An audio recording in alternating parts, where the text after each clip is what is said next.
Secara garis besar, sistem hidrolik terbagi atas 3 komponen utama, yaitu unit tenaga, unit penggerak, unit pengatur. 1. Unit tenaga berfungsi sebagai sumber tenaga dengan liquid minyak hidrolik. 2. Unit pengatur berfungsi sebagai pengatur gerak sistem hidrolik. 3. Unit penggerak aktuator berfungsi untuk mengubah tenaga fluida menjadi tenaga mekanik. Saat ini, sistem rem pada mobil sudah menggunakan prinsip hidrolik untuk menggerakkannya.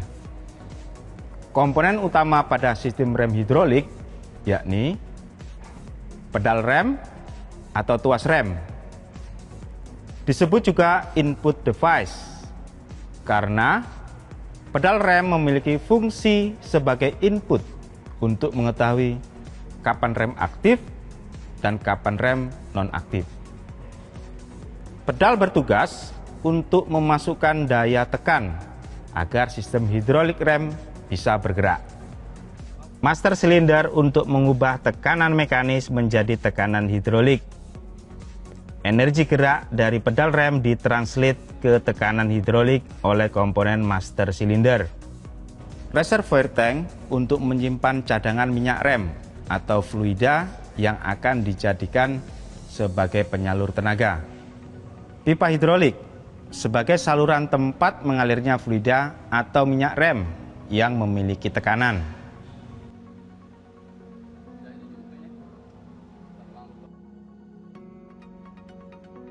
Wheel cylinder.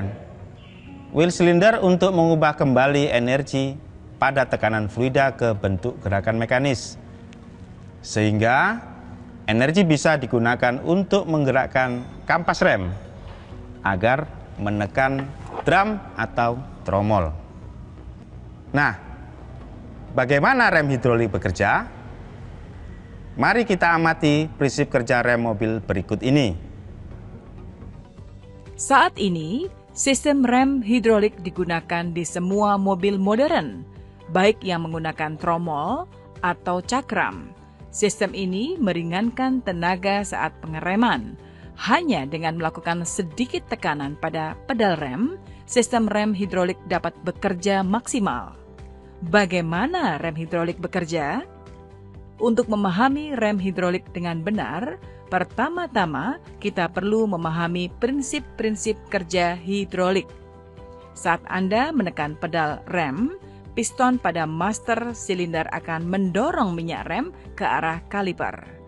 Gaya yang ditransfer melalui minyak rem ke kaliper akan mendorong piston di kaliper, sehingga kampas pada bagian luar cakram terdorong keluar kaliper dan bergesekan dengan piringan.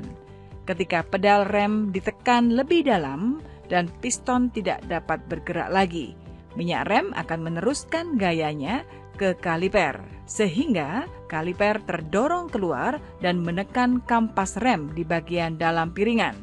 Gesekan antara kampas rem dengan piringan inilah yang mengakibatkan terjadinya pengereman. Pada rem tromol, tekanan minyak rem menyebabkan piston di dalam silinder roda bergerak keluar. Gerakan piston ini menyebabkan kampas rem menekan ke arah putaran tromol. Gesekan kampas rem dengan tromol menghasilkan energi kinetik dan menghentikan roda.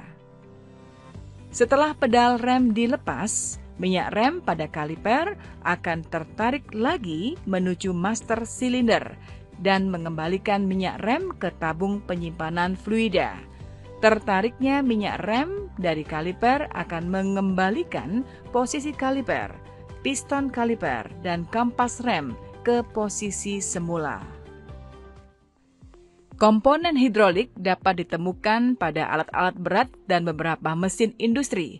Yang paling sering ditemui sistem hidrolik ini diterapkan pada dongkrak hidrolik yang digunakan untuk mengangkat sebagian bodi mobil hanya dengan bantuan tuas. Car lift mampu mengangkat seluruh bodi mobil dengan satu pencetan tombol. Hidrolik pada car lift menggerakkan piston naik dan turun sehingga mobil dapat terangkat. Hidrolik pada truk pengangkut pasir dimanfaatkan untuk mengangkat bak truk sehingga pasir dapat diturunkan dengan mudah.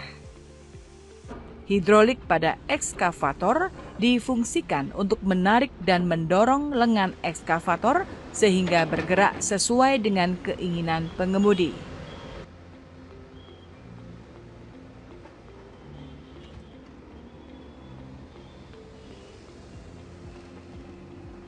Anda telah menyimak penjelasan tentang sistem hidrolik.